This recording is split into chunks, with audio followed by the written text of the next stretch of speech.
سلام۔ آج ہم بی اے سیکنڈ ایئر کے نصاب میں شامل کتاب انتخاب نثر میں سبق مجھے میرے دوستوں سے بچاؤ کا مطالعہ کریں گے۔ دروازہ پر پھر دستک کیا ہے؟ اچھا، دریافت کرنے کے لیے اپنے تئیں خطرے میں ڈالنے سے بھی خوف نہیں کھاتے، ضرور اس طرح متوجہ ہوں گے اور اپنی کاوشوں اور کوششوں سے موجودہ دروازے پر پھر کھٹکھٹایا گیا۔ دروازہ پھر کھٹکھٹایا گیا۔ ہاں حضور، سرکار آپ کا انتظار کر رہے ہیں، کھانا ٹھنڈا ہوا جاتا ہے۔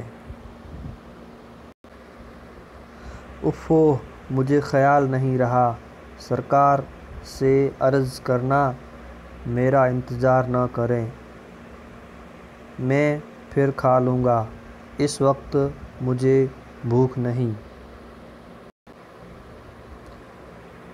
اور آئندہ نسلوں کو زیر بار احسان کریں گے۔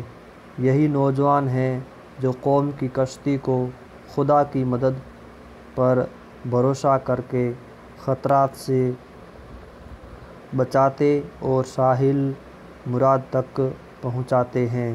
زندگی اور موت کا لائحہ مسئلہ۔ دستک کیا ہے؟ سرکار کہتے ہیں اگر آپ تھوڑی دیر میں کھائیں گے تو ہم بھی اسی وقت کھائیں گے، مگر کھانا ٹھنڈا ہو کے بالکل خراب ہو جائے گا۔ اچھا بھائی، لو ابھی آیا۔ یہ کہہ کے میں کھانے کے لیے جاتا ہوں، سب سے معذرت کرتا ہوں۔ میزبان نہایت اخلاق سے فرماتے ہیں، چہرے پر تھکن معلوم ہوتی ہے، کیا بہت لکھ ڈالا؟ دیکھو، میں تم سے کہتا تھا نا کہ شہر میں ایسی فرصت اور خاموشی کہاں، سوائے اس کے کہ آمنا و صدقنا کہوں، اور کیا کہہ سکتا تھا؟ اب کھانے پر اصرار ہوتا ہے، جس چیز سے مجھے رغبت نہیں وہی کھلائی جاتی ہے۔ بعد کھانے کے میزبان صاحب فرماتے ہیں، سہ پہر کو تمہیں گاڑی میں چلنا ہوگا، میں تمہیں اس واسطے یہاں نہیں لایا کہ سخت دماغی کام کر کے اپنی صحت خراب کر لو۔ واپس کمرے میں آ کر میں تھوڑی دیر اس غرض سے لیٹتا ہوں کہ خیالات جمع کر لوں اور پھر لکھنا شروع کر دوں، مگر اب کہاں، مضمون اٹھا کر دیکھتا ہوں، زندگی اور موت کا لائحہ مسئلہ۔ اس کے متعلق کیا لکھنے والا تھا؟ ان الفاظ کے بعد کون سے الفاظ دماغ میں تھے؟ اب کچھ خیال نہیں کہ اس کو پہلے فقروں میں کیوں کر ربط پیدا کرنا تھا۔ یوں ہی پڑھے پڑھے نیند آ جاتی ہے۔ تیسرے پہر اٹھتا ہوں تو دماغ نہایت صحیح پاتا ہوں۔ زندگی اور موت کا لائحہ مسئلہ بالکل حل ہو جاتا ہے۔ پورا فقرہ آئینے کی طرح صاف نظر آتا ہے۔ میں خوشی خوشی اٹھ کر میز پر گیا اور لکھنا چاہتا تھا کہ وہی دستک۔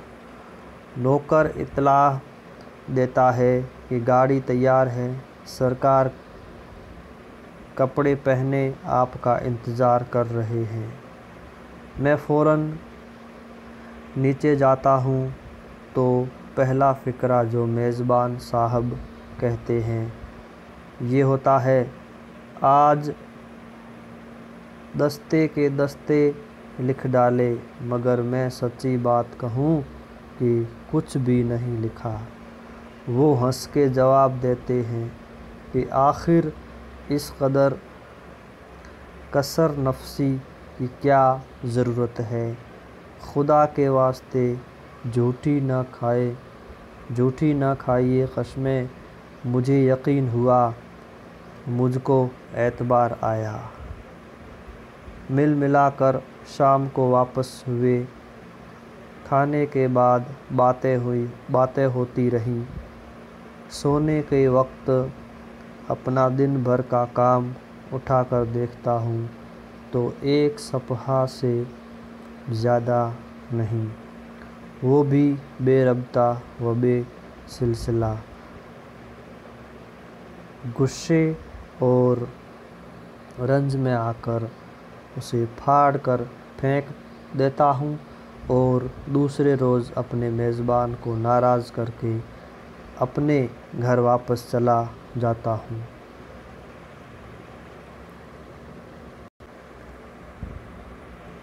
میں ناشکر اور احسان فراموش کہاں جاؤں گا، مگر میں مجبور ہوں اس عزیز اور مہربان دوست کو بھی چھوڑ دوں گا۔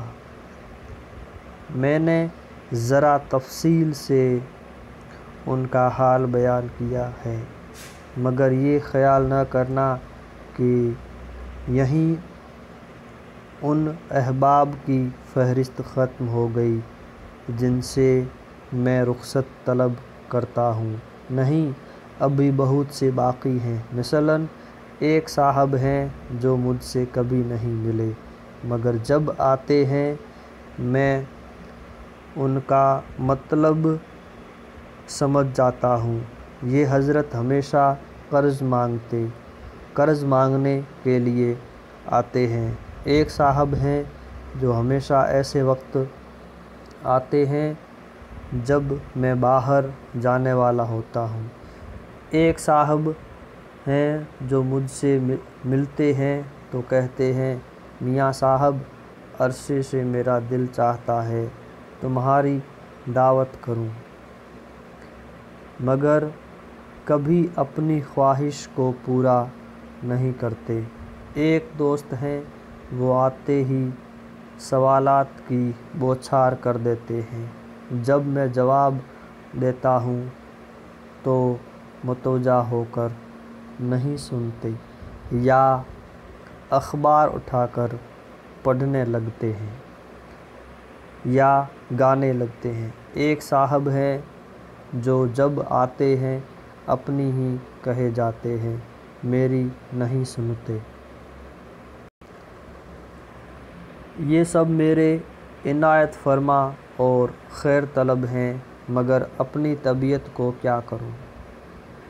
صاف صاف کہتا ہوں کہ ان میں سے ہر ایک سے کہہ سکتا ہوں، مجھ پہ یہ احسان جو نہ کرتے تو یہ احسان ہوتا۔